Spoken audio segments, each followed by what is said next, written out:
We went to we walked around ASU for a little bit because my mom works there, and we saw Turning Point USA. USA. Yeah, he wasn't wearing a diaper. Yeah, and I called him out on that. The guy thought I looked like I belong in TP USA. He approached Nick immediately. It's like, "What's up, man?" Maybe my pants looked like that I had a diaper stuffed in there. I don't know. So he's like, "Hey, what's up, man?" Like, and are they like a big poster of like Charlie Kirk's coming to ASU to fucking take on the libs and be cool? And I just kept hounding him about like, "Bro, where's your diaper? Where's your diaper? Where's your diaper? Where's your diaper? Where's your diaper? Where's your diaper? Where's your diaper? Where's your diaper? Where's your diaper?" Hey! I finally escaped out of the room that Kieran and Rob locked me into because I talk too fucking much. No, I'm just kidding. Yulia and I are back from our wondrous trip in the United States. Yeah. And boy, do we have some stuff to share with you. So, Also girl. What? Nothing. I said we.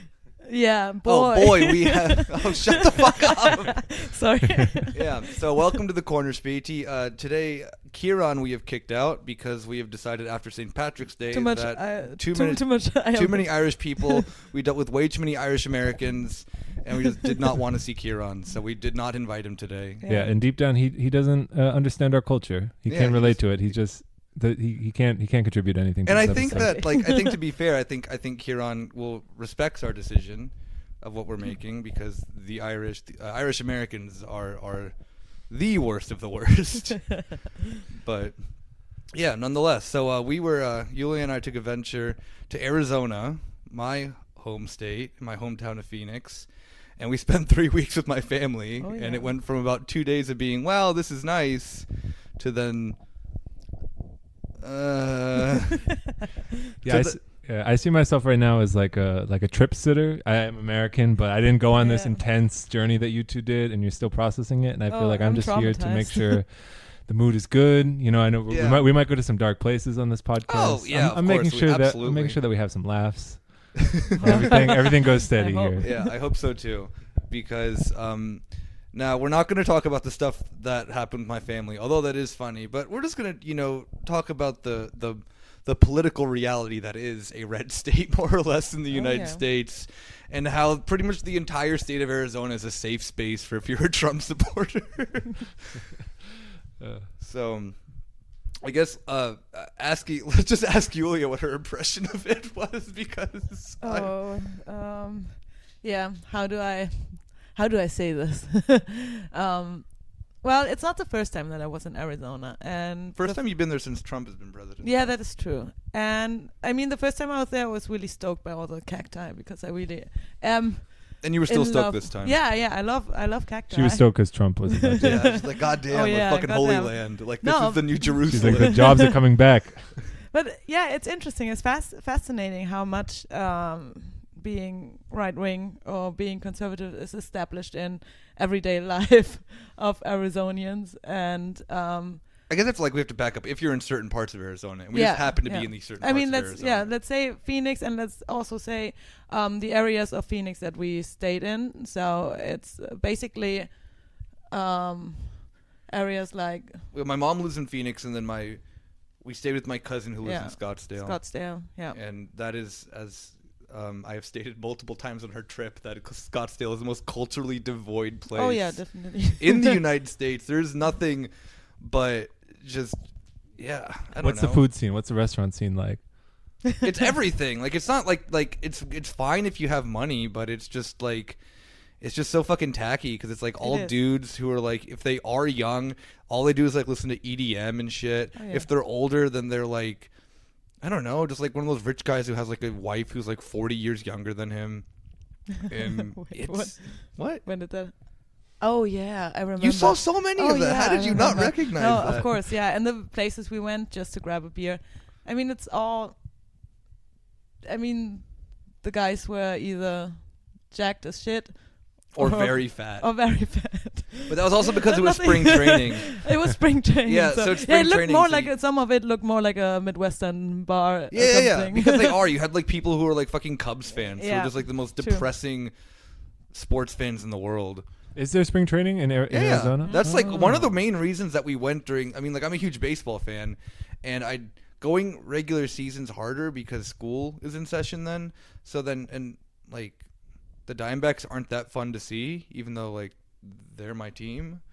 So we went specifically because spring training, because you also get to like go to like the smaller stadiums, and you get a people watch. And that's the most, like, that's also really funny. Oh, yeah, that was funny. Because it was my first baseball game, and, like, basically everyone was dressed like an operator. Yeah. Everyone thought they were a fucking vet. Yeah, definitely. Yeah, I mean, I didn't know that so many people are vets. Probably Arizona, not. I think, like, the Air Force or the Army is, like, one of the largest employers in Arizona. Okay, but that doesn't mean, like... Doesn't mean that you have to be a vet to dress like a vet. Oh no, like so much stolen valor. So many stolen valor with like wraparound Oakleys and then t-shirts that said like, there was one guy that I saw who had who like wasn't much older than us, who had then on his, it was like, you know, like the Army like t-shirts are like black and yellow normally or something like that. And then it said it had the definition of, I think, was it soldier or something like that, but it was like a totally made up one. It was like someone who sacrifices everything for everyone. Wow. It was like, yeah, dude. I've seen that a lot, stuff like that. And I mean, coming from Germany, I know bumper stickers, but not. I didn't know that they are like that. I mean, we have bumper stickers of like your family or I don't know, I stop for animals or stuff like that. I don't know. And I didn't see, I've never been in a place where people are so vocal about their political opinions on a sticker on their car. And it's mostly bullshit. It's like not funny. It's boomer humor. Yeah, but there is like, because Rob, you're from the East Coast, so it's the exact same thing, but just with liberals. Yeah, obviously. Yeah, it is an American thing. Yeah. Like bumper stickers. And like the bigger stereotype that I think that comes around is that then like you see a lot of liberals doing it more than conservatives, but like I don't know. I mean, I've seen a lot of SUVs and trucks being full with. Yeah, I would say the stereotype in Massachusetts actually is that like conservatives have the crazy bumper stickers. So really? It's just projection on both sides. It sounds like, yeah, it's like, well, my dad has this giant like truck with all these compartments on the side, and my mom like went and put like coexist bumper stickers on it because she's like, we don't want people to get the wrong impression when they drive by and see the like big truck in the driveway. Yeah, there was one that we saw. There was one that we saw of like the family ones, you know, where you have the like the mom and the dad and then the kids, and they were all AR-15s. Oh yeah. That was really cute. I want to be part of that family. Maybe I marry the AR-15 son. Yeah. The thing with bumper stickers is that there are stickers in Germany, but because Germany has some semblance of like a public space, it's just stickers in public, maybe in your bar or on the street that you go around. But because the US is so devoid of like communal spaces that like your only space is your car, and you can only interact with people from your car to their car, and to see each other like there needs to be literally a steel container barrier between you in order to interact, and then that's how you put your stickers up instead of like in the bathroom of your favorite Kneipe. Speaking of public spaces, that is also something that I noticed, that Phoenix doesn't really have public spaces. No, but seriously, Phoenix doesn't have public spaces. The only spaces that I've seen were golf areas, like where people went. I don't even know what the word for golf area. Me neither. I'm not into golf that. Course. Golf course. Yeah. Yeah. Yeah. So I don't. listen Sorry. how fucking cultured I am. Yeah, man, it's golf. So, actually, it's just streets and it's neighborhoods, but it's not really. And there's like nothing in between. Exactly. Except for like restaurants. And everything is organized and everything is branded. Like you don't have a. I mean, I've rarely seen a place where you can just go and hang out or something like that. If you go and hang out, you get service and stuff like that. You go to a restaurant. So is that what people do in Arizona? They go to There are like some parks, but it's not like, I mean, yeah, here it is more the sense that you just like go out and you go to a park and you can just sit and do nothing. Yeah. And in the US it's always like a sense of that then if you're going out to do something and you're not at home, there should be some form of like service involved with it. Yeah. You know? Like at least that's the way that I've always kind of like compared the two. Yeah. I had this realization actually, maybe it sounds obvious, But a couple weeks ago, I was at a party that my roommate was having, and so most people there were German, and of course asking me things about the U.S. And I think one thing, maybe this is a stereotype or something, and I talk about how, well, I think a lot of Germans say, isn't it annoying when people like make small talk all the time? Then I'm saying like, no, it's actually nice because at least you have some sort of connection with people. Like, and then I tried to like come up with examples of like little small talk that like throughout the day that like with a stranger that Germans might find like strange or over the top. And I'm like, yeah, you thank your bus driver and they'll say, have a good day or whatever. And you'll talk to the cashier. And as I was going through it, I realized that there are more of these kind of small talk or like little connections of community, if that's what you want to call it. And my first thought was like, okay, this is like sort of a desperate grasping for community because there's nothing else. So you have to talk to whoever you're with. But what it really is that the only community that can exist has to be done through this like veneer of like a commercial relationship. So it's your bus driver servicing you, or your cashier servicing you, or your waiter or your waitress has to be super friendly. Yeah, that's actually something that I noticed when we went to the baseball game, the old ball game. Oh yeah, Yulia found out that "Take Me Out to the Ball Game" is actually a real song. I thought it was a joke, and then everyone stood up before the seventh. It's during it's in the middle of the seventh inning. Yeah. And they were singing the song. What the fuck? Yeah. And but we went and bought beer at this one place. We at the game, I don't know. And at a concession stand. Yeah. Like a $9 Bud Light. Oh, yeah. Oh my God. Expensive. Well, be fair. It was a $9 Bud Heavy. Yeah. It was not a Bud Light. And we talked to the girl that was servicing us, and she was really nice, and she made not servicing, that's the wrong word. Why are you laughing? Keep going. What does it mean? Nothing. Keep going. Okay. I'm still jet lagged, so excuse my English. And no, I can't say.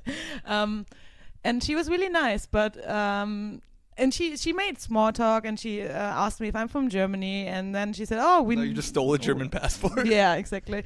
No, we have someone in the kitchen that speaks German and stuff like that. So it was actually interesting small talk. And then we came back, and she remembered that I was German, but she did the whole service talk. So there was no. It didn't seem genuine, She repeated what she normally repeats, the smile that she normally gives, and then at the end she said "Dankeschön." So she remembered, but I felt treated like she didn't remember that we was just there and talking to her. So I don't know. It all seems like they repeat the same stuff, and it's kind of like yeah. It was always like kind of funny too. It's kind of like a fake politeness. Yeah, I mean, like the thing was really funny is that like when you listen to the people when they were talking before you'd come up to the register, their tone of voice and everything is completely different. Yeah, but that's in general. I think I don't think that's like. I don't know. Maybe I don't more think extreme. It's like that in more Germany. Extreme in the U.S. than here, but probably like. I don't know. Like, to be fair, like I am probably like a little bit more like desensitized to it, but like when I'm so far away from it for a while, it's really easy to see. But then it's really easy to then forget that it's always like around you too, because like I grew up around that, and for you, you're like, this is I hate this. Everyone tells me, excuse me. Everyone wants a response from me. Yeah, I mean, I'm not even close to that person, and I'm just standing there, and this person goes by and says, "Excuse me." So you can just pass me without.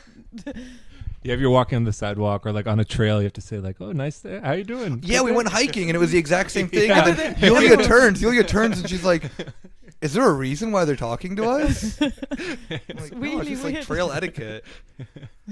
But yeah, but that's the thing. I mean, there's something else people talk about a lot, or I would say joke or meme about a lot, is the fact that a certain kind of tyrant in the U.S. always wants to like abuse service workers, and that's absolutely true. Just take out their aggression on them, and if they're not perfectly rest in peace, John Podhoretz. Yeah. he just deleted his Twitter today. They come in all shapes and sizes, including Podhoretz's size. I think what I also don't like, what I didn't think about is the way people like service workers get paid there, especially waiters and waitresses, that they really depend on the tip. So the first time I went with that we went back, it pissed me off with like tipping, and then because I had internalized German wages at that point, because it's like okay, like if you're a server, you get minimum wage, and in the U.S. it's like what. $5-6 for if you're in service industry, but then you the rest of your enough. wage is if that, I think it's less. Yeah. It depends on the state you're in, but yeah. So then this time around, I was a little bit more generous. But the flip side of this, I mean, this is from the conservative viewpoint, but I think part of the ideological justification for the like abuse you can give service workers is that it's like it's like a partial debt to society, you know, and then you get past it. You know, it's just a job you do when you're 16 for the summer to save up money. Like this is the like a certain mindset. I say conservatives, but I think it's generally like boomers, older people in the U.S. You see this come up all the time when there's a push for like a $15 nationwide minimum wage, and they say, "What, you want McDonald's workers making that? It's just kids." But like they can't like flat. Obviously, that's not who service workers are in the U.S. Like they I don't know if it's conscious or not, but the reason to make it into just that is that it's just some kid who will just do it temporarily, and once they pay their debts and you know they get yelled at and you know need to be on their best behavior and give this perfect service, then they can graduate into the good part of society where then they get to you know be a tyrant to my service dad workers. Actually used like the idea that when you go into a restaurant as like this really bullshit like economic theory that then when you pay for something, like you're creating it's like old classical liberal nonsense that then a lot of libertarians internalize, that then when you pay for something you've created a contract through your consumption. Yeah, no, it was stupid. And he was like, and then like he kind of then justified that of that, like he wasn't mean to the people, but he was kind of like justifying in the sense of like if someone were mean to someone, it would be then around this ideal is like, you know, when I go into a place and I spend money, like they have to serve me because it's a contract. I'm like, it's not a fucking contract. No, like, come on. Yeah. Like, get that shit out of your head. You don't pay for the service. You pay for the food. Yeah, but you still, pay for regardless. the food. And then the thing is with tips, that people say, oh yeah, tipping, and they depend on it, and they do. But the problem is that people don't ask like for higher wages. They see this as a given, you know. That as if it's a natural thing. You tip them, and then you expect that high service or that American service, and you wouldn't even think about like unionizing waiters and waitresses or something like that. They would probably all be fired. Yeah, exactly. Like immediately. Yeah. But because people shouldn't depend on the tip. They should make a living with the wages they have. Yeah, of course. But yeah, enough on the service, because we could go on forever just dissecting the economics of, you know, wage labor in the United States. Was there anything else with baseball? Because I think baseball and sports in general is a interesting look into U.S. society. Yeah, interesting for me was going to my first baseball game. Which we were late for, so you didn't get to see the national anthem, but luckily. Yeah. Oh, yeah, I did see the next game we went to. Wow. I wanted to sit, but I thought I might get insulted or something like that. So I was like, should I sit down? Like, should I keep sitting? Because it's not my. It's also no longer 2016, so I think that like no one's really making I mean, I don't know with the like. No. I mean people sports. like people in like fans being. I don't know, because I think that then it's like for me in my position like that's like something that then like I'm not gonna. I don't know. Like, I really don't. It's not something that then that occupies like much of my thought of like, what do I do when the national anthem comes on? For me, it was weird because we don't do that. We don't do that, and I think it's really weird that sports in the US are such a big place of like nationalism or not nationalism. Oh yeah, but patriotism. No. Yeah, you can just nationalism. Call it okay, nationalism. Good. Then I say it like that. Especially because like every single like baseball game or like every single other game, whatever it is like Veterans Night or like Army Night or something like that. And not to forget that the NFL has an actual contract with the DoD. Seriously? Yep. Yes. Nice. And it's different in Europe. I mean, stadiums are always, or arenas are always a place of like a political place in Europe. Like when you go to soccer games or football, as I might say.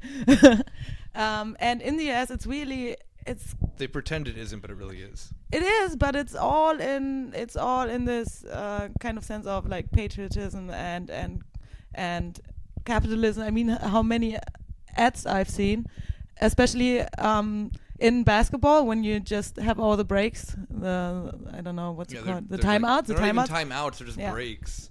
Yeah, like there's the commercial advertising. breaks. They're literally exactly. there just made so that then the network can put commercials during there. And so much entertainment. Oh my god, I haven't seen. We went to a Suns game too. Oh, we nice. actually went to 2 games where the Suns won, so that was also. Yeah, and I like basketball. Yeah, you like basketball. Yeah. I do too. Yulia also found her favorite basketball player. Oh yeah. Wait, who? Well, she already had Giannis Antetokounmpo, who we got to see play against the Suns, which was pretty pimp. Shout out Giannis. Yeah. And then Kelly Oubre Jr. Yeah, pimp. Awesome. Like if he wasn't a basketball player, he would totally be a rapper. Yeah. But that's always something that then I always forget about too, is that then kind of like, and then after we went to a baseball and basketball game, it was really easy to tell that baseball is far more reactionary than basketball is. Like we went to like LGBT night at the Suns game, which Yulia's like, wait, they're not like crazy like the baseball fans are. I'm like, no, the best like seriously. NBA is like is much more well known for being Liberal. far more liberal, yeah. But it was still weird at the same time because you don't like. I don't even think in like in Germany, it's the supporters who normally have like the political agenda, you can call it. Or Exactly, you have the fans doing it, and of course sometimes you have the team, like the Swedish national team did it with those shoelaces. Yeah, to protest Russian. To protest Russian policies on the LGBT community, and well, the display of politics is different in European sports and or in Russian sports. Is this it kind of is. It's not an agenda that is made by a league or by a, I don't know how to say it, by a national. The owners, actually, it's not even the league. Yeah. It'll be made by by the owners. I don't know if you saw this, but when we were there, the I think what's his name who heads Jacobin. Vasquez and Cara. Yeah. He tweeted out. He's a Knicks fan, and so he tweeted out how the socialist case for sports, simply on the sense of that the owner of the Knicks kicked a fan out just because he told him to sell the team because the Knicks are fucking terrible. And kind of the argumentation about then that, I mean, a very good argumentation that in the U.S. sports are just basically a bunch of extremely wealthy people playing with their people that they can buy and sell. I mean, in Europe it's still the same, but in the U.S. it's, I would say, far more, praised for that. Yeah, okay.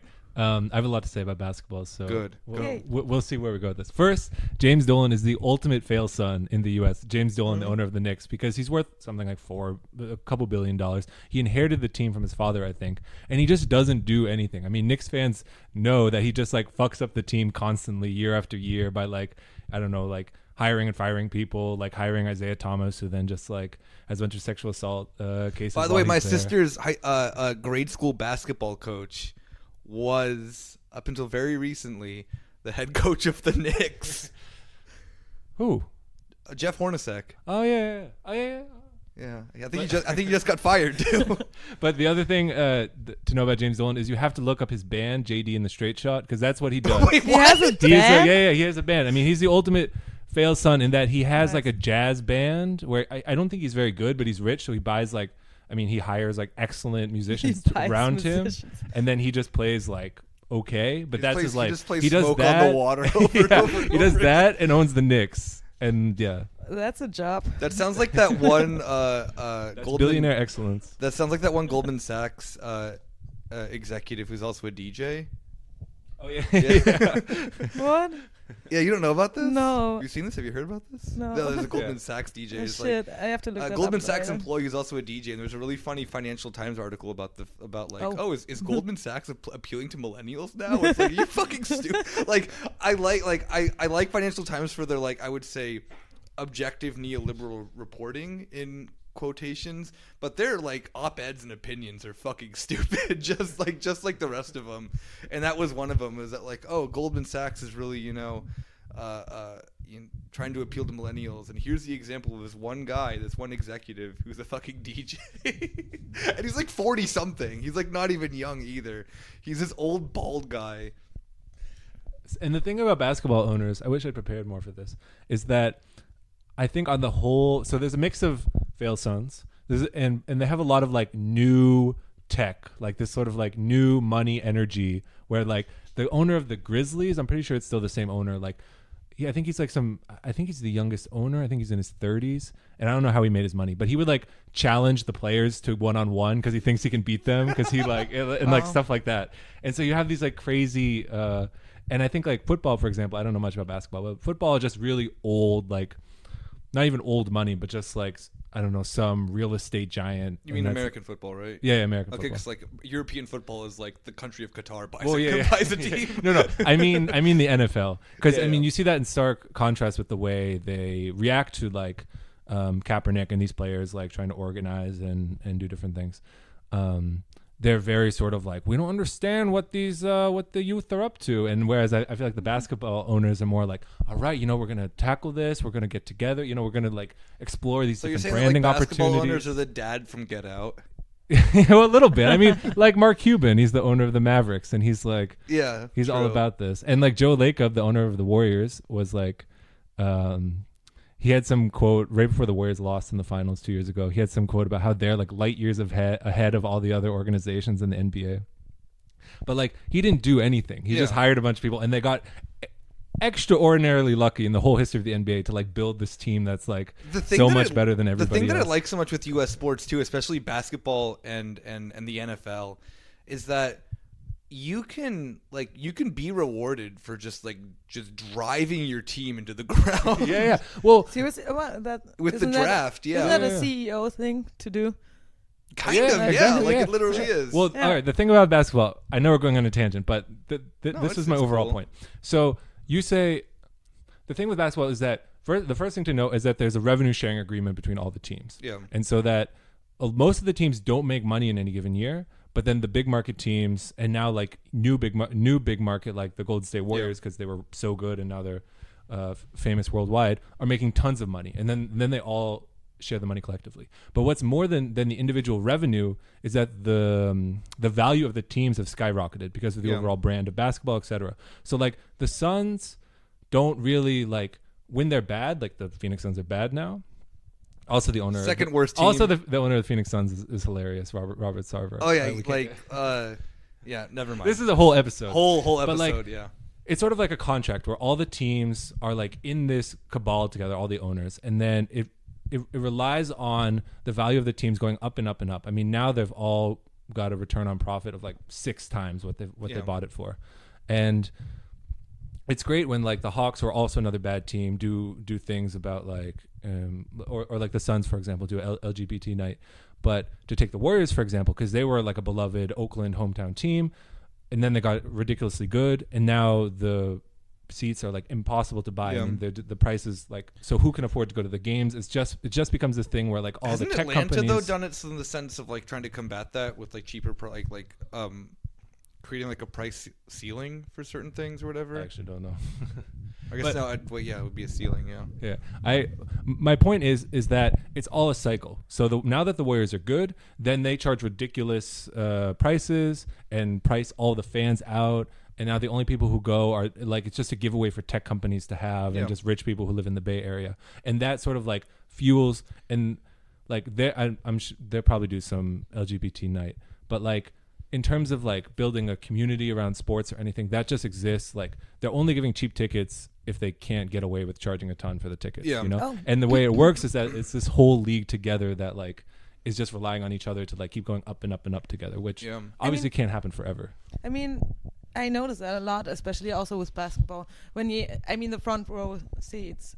Oh yeah, we got tickets gifted to us. That were like and the like third row or third something. row. Oh, there you go. And the people that were sitting next to us or something, it all looked like a bunch of really rich people watching other people doing sports. Yeah, I don't know. They didn't actually really care. There was one guy who cared about the game. Yeah, exactly. So they're just sitting there, probably like discussing business or something like that. Yeah.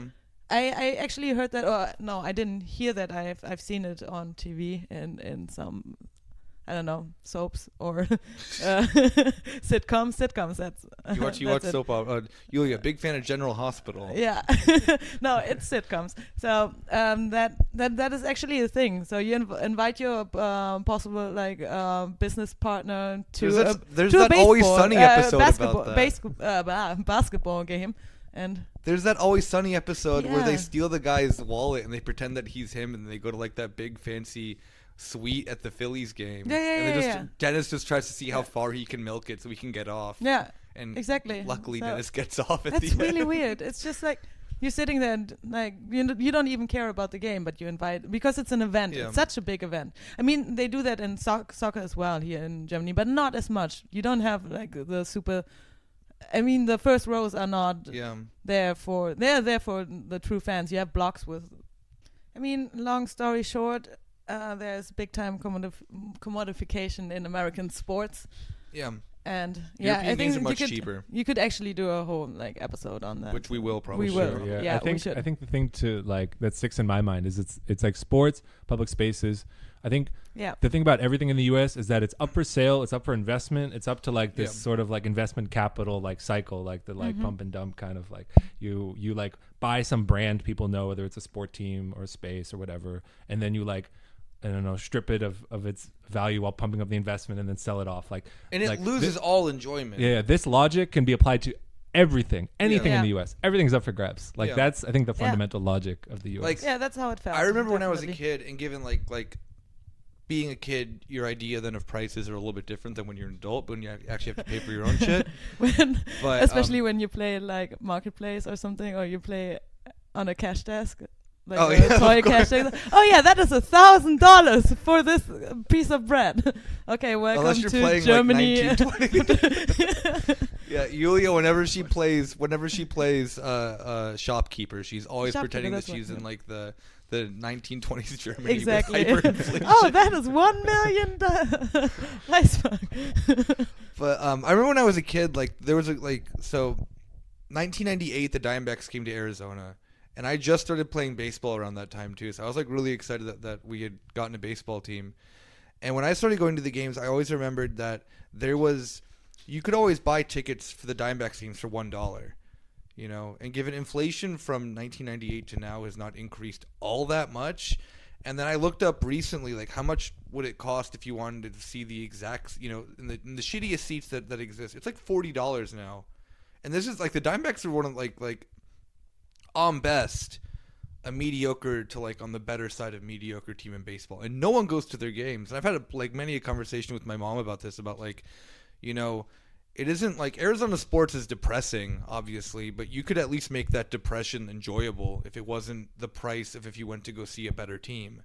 It's kind of like there's no like special offers half the time. There's no like at least in Germany, if you're a student, you get a discount at like every major stadium in Germany for like first league down to your local leagues.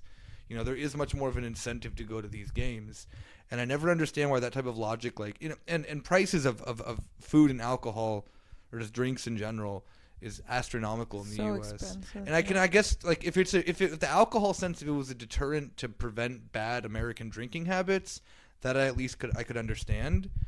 But in the sense of like a general enjoyment of you going to the game, like me as a European, I can't understand. Yeah, you can't understand that. But Americans are very bad drinkers, obviously, and yeah. But I mean, you go and you get like a hot dog or whatever. It's like $10. And then you go and get like a beer that's also $10. And then if it's like you and your friends, and let's say you want to get like a hat or something, you can easily spend $100 at a fucking sporting event. And I would imagine that then at bigger events it's even more ridiculous. Yeah, I mean, kind of going off my last comment, like my memory of the U.S. in lieu of having a free, what you call it, like publicly available space, or like a space where you don't have to pay anything. Yeah. If you want to do something like, I don't know, I don't think I'd go on a date to a baseball game, but go on a date or something like this, or go out with your friends. You're throwing yourself into debt. well, what are you going to do? Okay, if you're gonna have fun, let's do something fun. I'm depressed. My life sucks. But I want to meet my friends and do something. Maybe you go to a baseball game, and then just like they say, yeah, you're having fun. Keep buying things. Yeah. That's the logic of, maybe this is a segue, whether you're at I don't know, a casino or like any of these things. It's the same logic. Speaking of a casino, we have been. Yeah, I went to our first casino. Yeah. And it's weird because Germany gambling's legal, like perfectly Yeah, legal. yeah. And yet our first experience. Automaten. Yeah. Well, I guess no. In that sense, we've been to plenty like Spätis that have like the. I know, but it's not like in a big hall or something like that, or Yeah. it's not advertised like that. I mean, It is also weird. saying, it was on a reservation because otherwise it's not allowed in Unless you're Arizona. in Nevada, yeah. Yeah, All right, break it down. or Atlantic City. Maybe for our listeners who don't know, like, run us through the casino. Like, I want the smells, the textures. Oh, I know. yeah. All right, like, I'm everything's trying to- slowed down. You know, Okay. we were filmed from the low camera angle, and money was just falling from the ceiling. Oh yeah, no, that And didn't happen. champagne just Champagne. everywhere. Nick looked exactly like Zach Galifianakis in that Hangover gif where the equations are flying around his head while he's counting Exactly. cards. Yeah. No, we wanted to go to Top Golf, which I don't think anyone who's not, I think Arizona think and it's in Florida the- are the only two places Yeah. that have these. The fuck is Top Golf? Top Golf is Okay. where you go and you spend way too much money to go to a driving range and you just drink while you're doing it. And my sister made it sound like it's the most fun thing on the face of the earth, and I believe her on that, because what's more fun than poorly hitting golf balls and getting plastered? So we went, and because also we were stupid, we forgot that it was spring training time. There was like an hour and a half wait. So then my sister was like, "Okay, let's go to the casino." And I was kind of hesitant because, I really did not want to lose money. And so we went to the casino, and it's just a bunch of machines everywhere. It is very unflattering. So we sat down, did that whole thing for a while. My sister immediately lost $100. And then I lost 40, and that was about it. And then I realized, like, okay, like this is that was that experience. I'm done. Did you Yeah. smoke in the casino? Yeah, Oh, of yeah, course. definitely. I mean, also somehow we were already wearing The proper attire. the casino tracksuits. chic. Yeah, exactly. Because we were too lazy to put clothes on, like real clothes. I mean, for me, a tracksuit is real clothes. Yeah. But not for your family. They were like, "You going to work out?" I was like, "Yeah, I'm going to work out." Yeah, Yulia can bench 400 pounds. Yeah. No big deal. CrossFit Yeah. all the time. Fucking loser. But yeah, that is a casino chic. I mean, it's a tracksuit, or it's jogging pants and maybe sandals, and of course you have to wear a cap because yeah.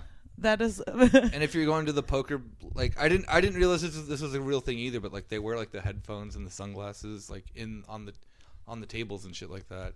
And that was really funny because it looked like they were always like pretending to be good poker players. Maybe they are. I don't know. And the other thing is that like I could at least like understand like if you go for that, like if you go to play poker or blackjack or any of the card games, maybe there's not like actual skill, but I can at least understand that you're having like an interaction between people, and like it's just you just sitting in front of everything else is just you just like pressing a button and then being like, oh, I won like $100, and then you immediately lose it. But my sister was egging me on the whole time. Like I was up like I don't know, like to $120, and she's like, oh, like I'm like okay, like I'm gonna cash out. She's like, no, you got to keep going, and I was dumb, and I'm like, okay, cool, whatever. Yeah, stupid. And the best part about it is that then all the same people that you see at the baseball games who all look like operators are also at the fucking casino. Like that look is just everywhere in Arizona. Yeah, not only at the casino, also at the shooting range. Oh, yeah. As you Everyone were. thinks everyone is an operator at the shooting range, obviously. Yeah, definitely. But I mean, we've also seen some other nice, stylish outfits at the shooting range. Speaking of that kid. With the Reason shirt that had like the definition of reason. Yeah, he looked like a he looked like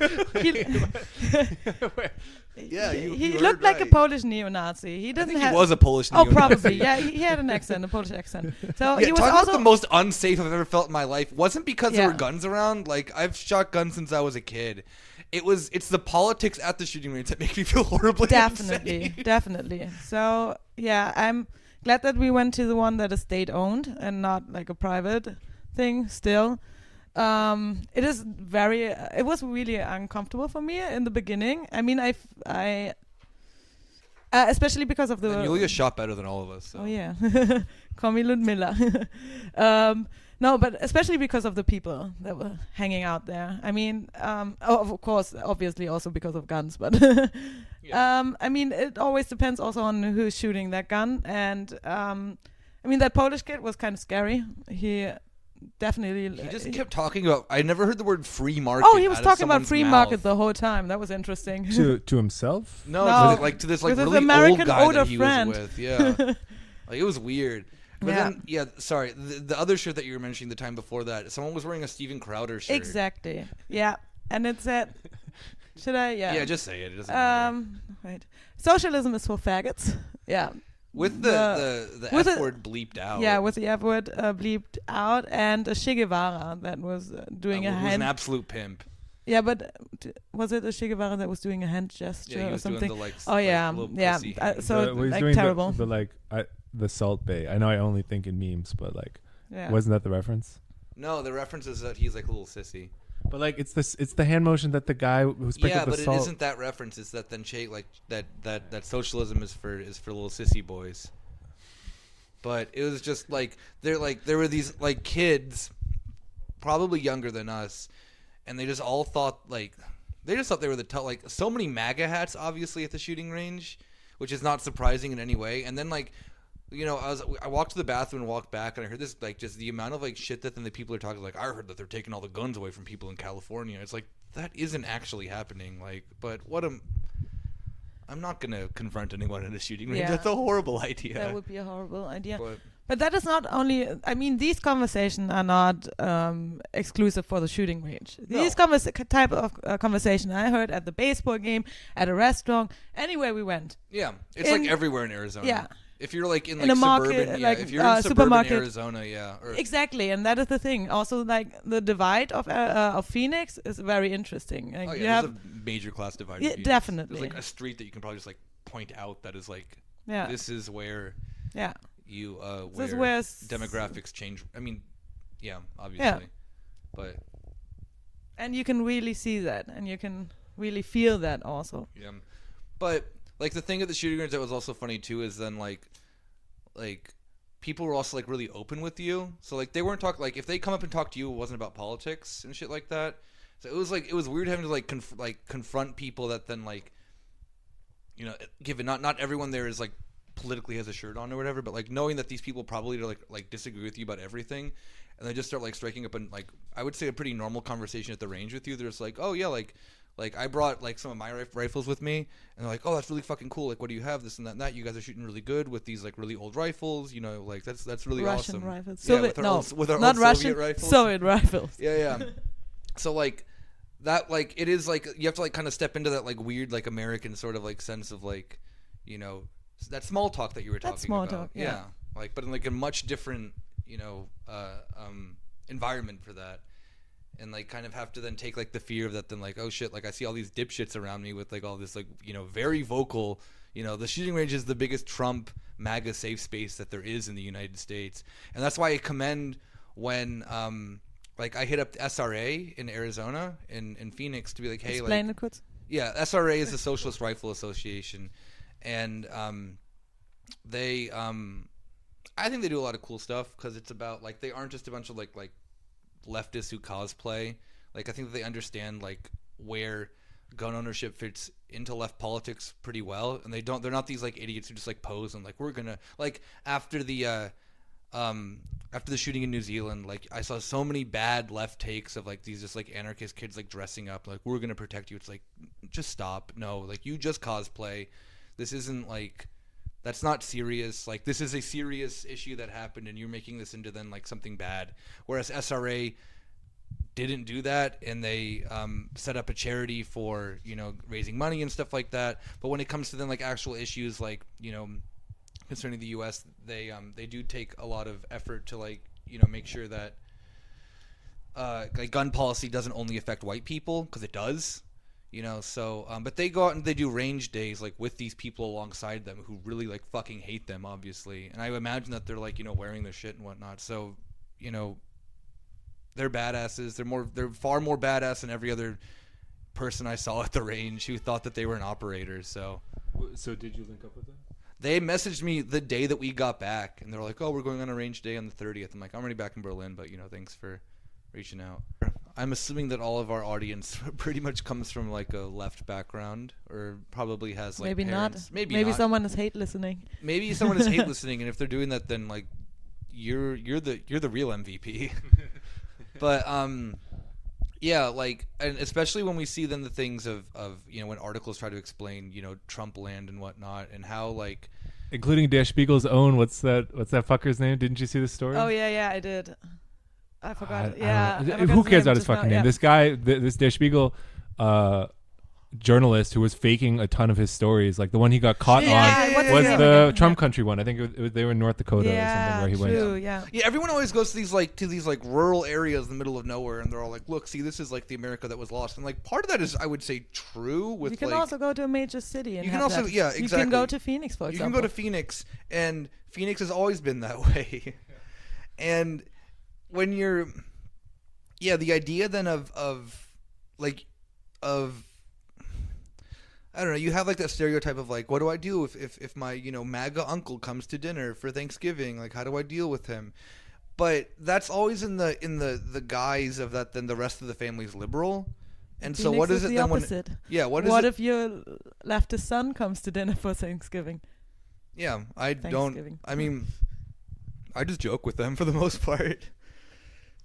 Yeah, I do think it's kind of like a semi-liberal talking points, like a reassurance they give themselves that the only crazy people are the crazy uncle or the crazy grandparent who can be safely and easily like sidelined and like, oh, they're just a crazy one going off again. # not all Americans. What it is though, a lot of Americans are, and that's the thing that a lot of people don't want to accept, is that all right, like when people always like tout like Trump's approval rating and stuff like that, and it really isn't all that different from most presidents like in recent history. Yeah, among the Republicans, it's like a 89-90% approval rating. Yeah, exactly. So what happens when you go to like a mostly red state and you have to then and you like confront these people, like and they're related to you, they're friends of you and stuff like that. You're gonna immediately disown them, or you're gonna immediately that's what they do. They're from my experience, and this also could go the exact opposite way around too, but there is like kind of a sense of that whenever I had a conversation with and given Yulia and I tried to bring up politics as little as we possibly could because of this. Oh yeah, because last time when I we went to a party, like a family party or something like that. Yeah, family and get together, not a party. Yeah. And the first thing someone said to me was, your chancellor is a bitch. I mean, yeah, hi.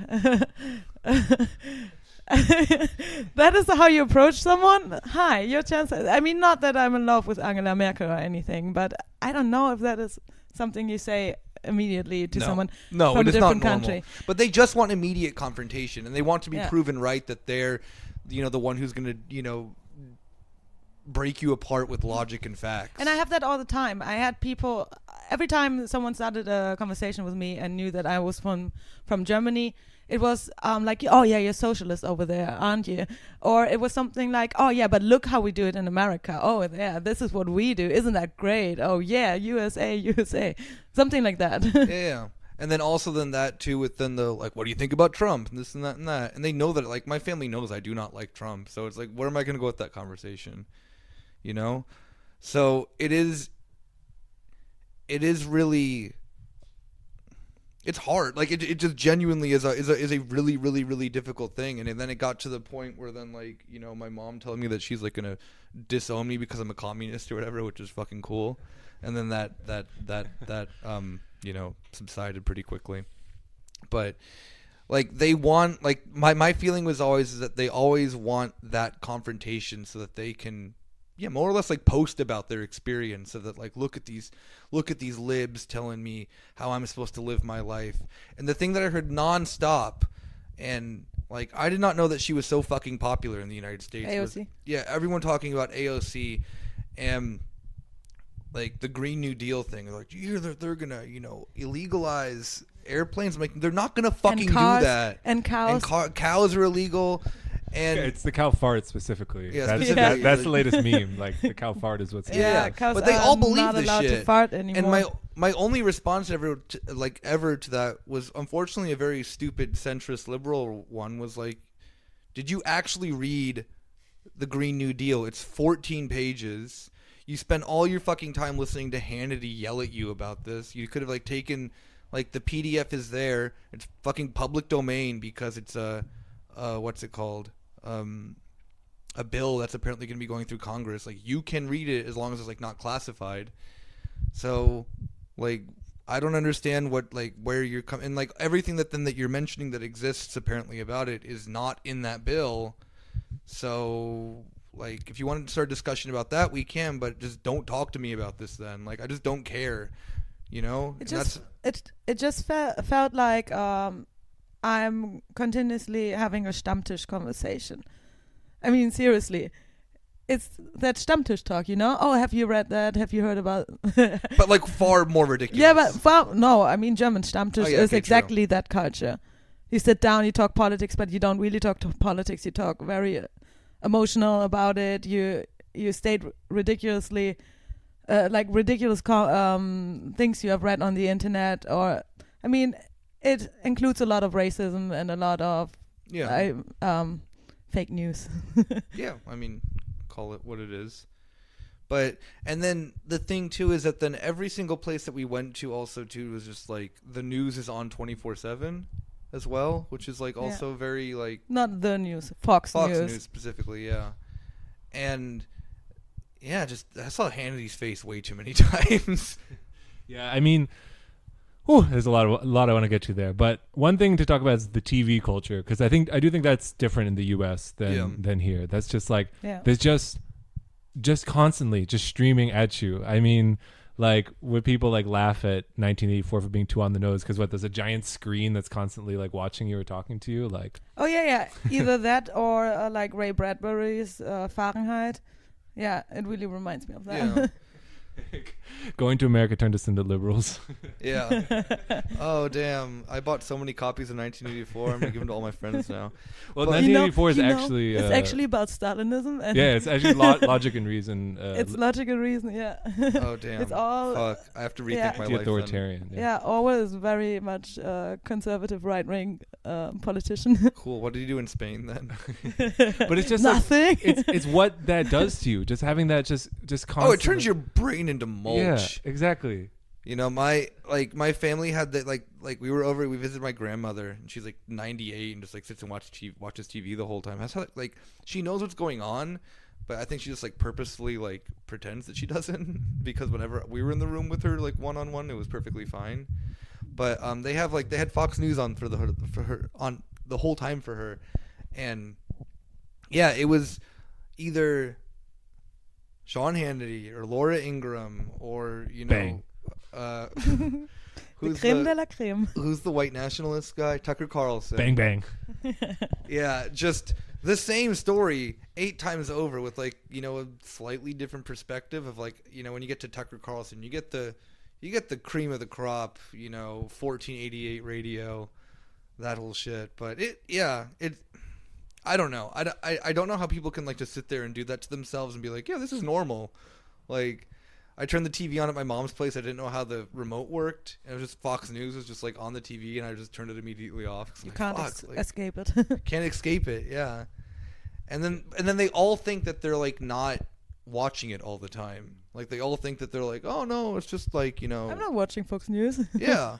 Never. Is there, okay, so, because when I go home, my parents have CNN on all the time. And when I say, and they're like, yeah, same shit. But we're watching the news. Like, we have to stay informed. Like, when I say, like, you know, you can just turn it off. Like, they're just talking all the time. And they're like, no, well, you know, we're like learning something. It's like, you know, it's like you're eating something. It's like, but it's nutritional. It has vitamins in here. Like, if it's just like trash.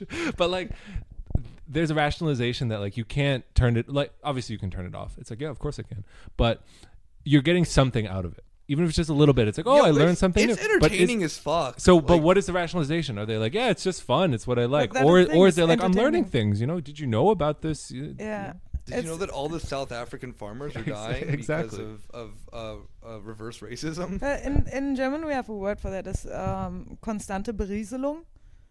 So if something is going on in the background and you're constantly like affected by it, but not you don't do it consciously.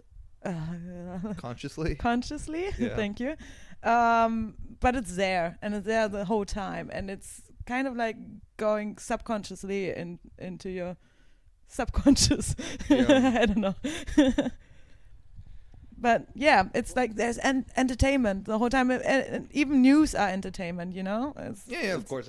That's sports is entertainment. Advertisement is entertainment. News are entertainment.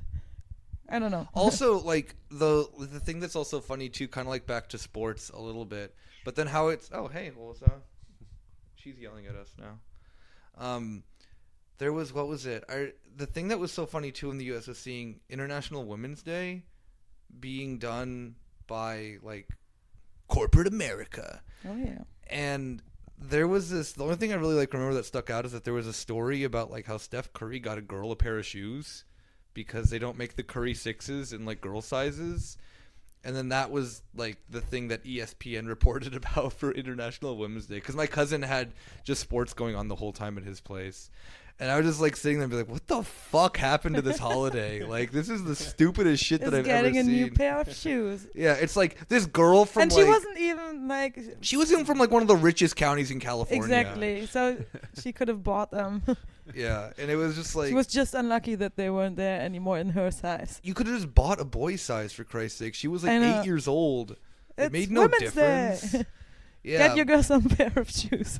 So then, like, they made a whole big deal about how, like, Steph Curry's, like, the ultimate feminist because he gave a girl shoes. And I'm just, like, sitting there, and it all makes sense in the logic of, like, you know, Americans also have to be, like, really infatuated with them, like, how their favorite people, like, react to things, you know? So, like, oh, I have to know if, like, you know, Steph Curry has the same political outlook in life as I do. That, like, then is, you know... that rationalizes my worldview, you know, or that I'm mad. Like, I remember there was always like a big thing with when I was growing up and listening to like talk radio with my mom on the way to school and shit like that, is that like Laura Ingraham is really mad when celebrities don't have the same opinion that she does. And she literally has written like 3 books about how like celebrities should shut up. And I think one of them is called, like, Shut Up and Sing or something like that, because, like, not every celebrity has the opinion of Ted Nugent. And that's, like, a really American thing, I feel. I don't know. Like, that's also something that it's connected to politics as a cultural product because I don't even think it's completely accurate to say politics has become more of a cultural product. Yeah. It's more... I would say it's more present in people's lives. I mean, we were just talking before that it's wrong to say that it's become... more radicalized now because a lot of these people had the same opinions, it was the same policies. Now just everyone's screaming about it more often. So like I think it's kind of like a liberal take to say, yeah, now all of a sudden Trump radicalized this right wing and like have them emerge. They are more. I mean, there are some sections that are more organized. Like, have these people never listened to Rush Limbaugh before? Yeah, it was all out there. I mean, not that you should have, but the question was just. I mean, there is a question of organization and you know, which has practical effects, which we'll get into later. But like, I think the biggest change is just that now there's no culture left. There's no way to things to talk about. There's nothing to do except through the vector of politics. Yeah. Politics is just all consuming. And I mean, I think that is sort of like a course of history in a way. Like, there's just nothing else to talk about. All friendships need to be done through politics or through like political opinions. And it's not even real politics. It's like, do they think they have the same opinion as me? Yeah. You know, like Stammtisch. Do they say it the same way as me? And that's true across the entire U.S. Yeah, and it is like the entire U.S. Not even just the U.S. Like it is just like I think a general sense of like self gratification of like I'm right because my friends also think that I'm right, you know, or because the people that I like say that I'm right. And I think just in the U.S. because it's more extreme with the fusion of entertainment and politics. I mean, not that Germany doesn't have that, but it is like just but it's a lot like that. In the U.S. Far more exaggerated in that sense. But I think calling it So I think people call it that a lot, that now politics is entertainment, right? Trump he was a game show host and now he's president. It's crazy. And that's true in a sense, but I think it's more so that there's, in the same way that everything in the US is available for this like logic of investment and like making money. Everything is available to commodify and turn into some, not entertainment, but just culture. Actually, isn't that the whole thing right now? That is Kulturkampf. So who has the hegemony over culture? And I mean, that is very much also, I mean, of course it is a German thing and a European thing, but it was a big thing in the US. Who was that guy again? Who? That had the speech about Kulturkampf. Buchanan? No, is that his name? Yeah, Buchanan, I think, if I'm not mistaken. Yeah. We could be wrong. I'm not going to correct myself, so I don't No, care. me neither. Pat Buchanan, he called himself a paleo-conservative. Oh. He's a full white nationalist now. He's fucking cool.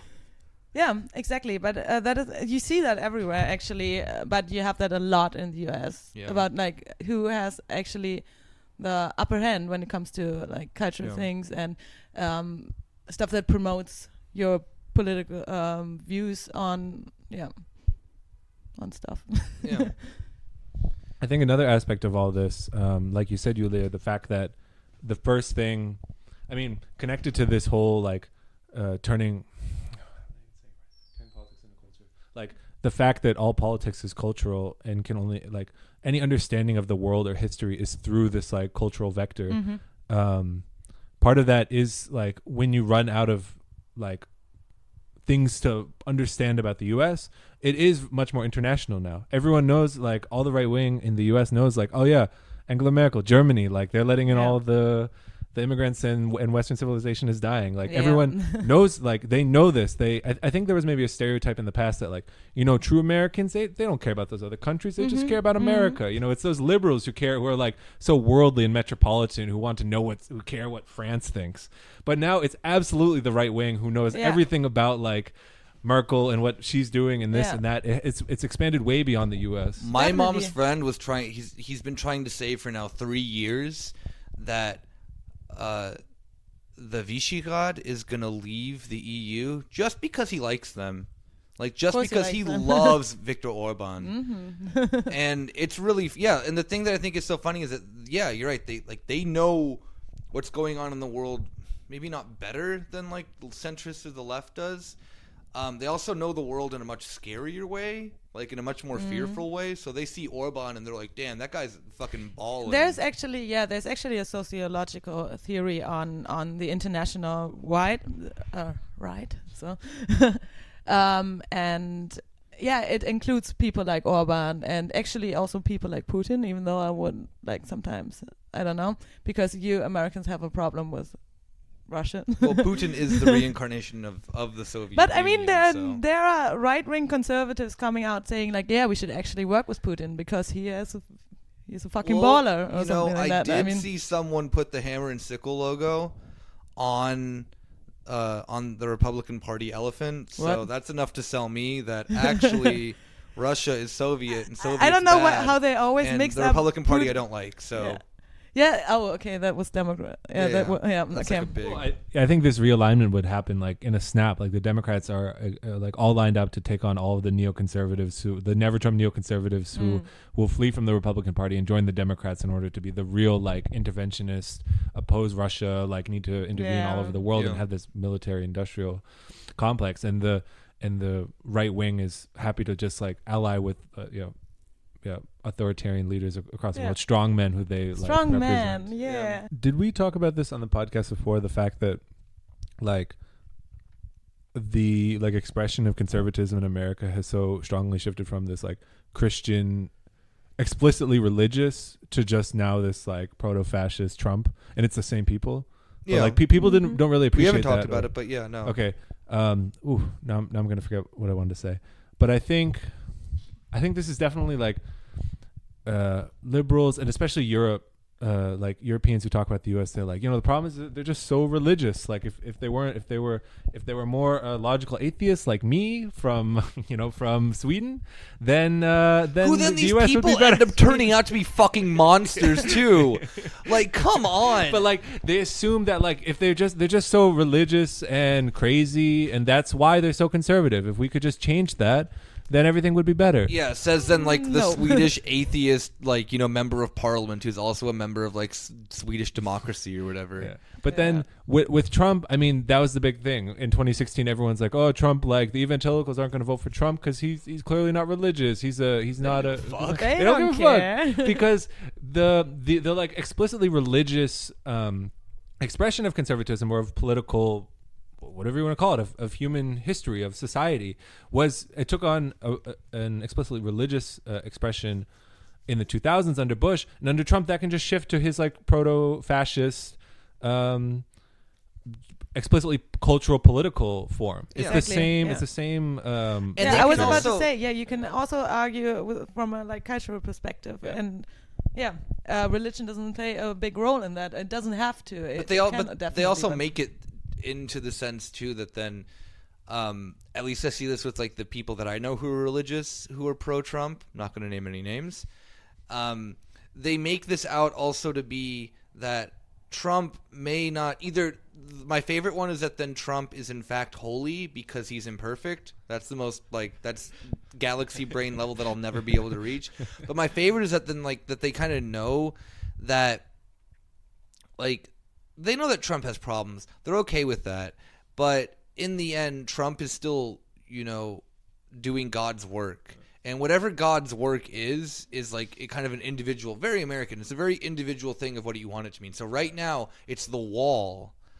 And I may have shared this tweet with you. I'm not going to say who this tweet comes from. But you're already laughing. I remember.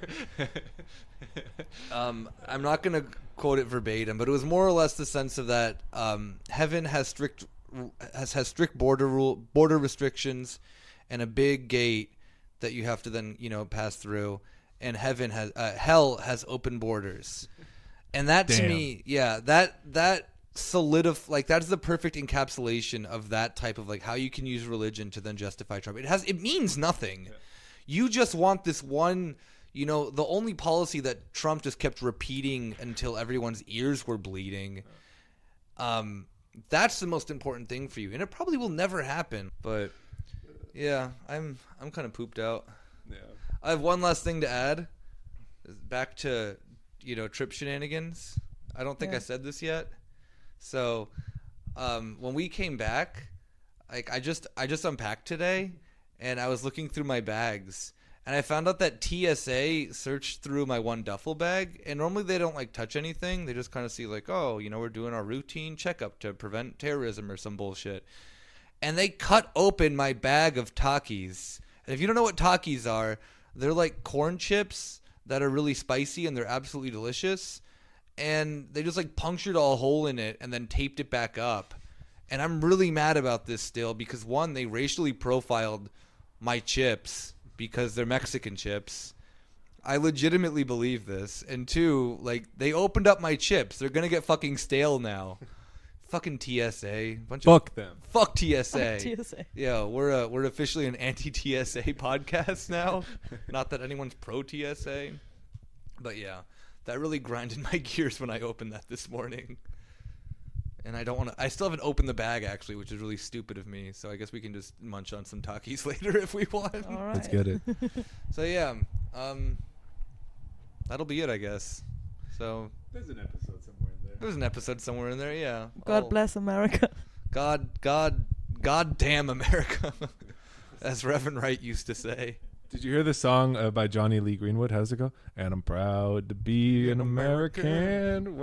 No, I haven't. we can end with that. And I proudly stand up next to you.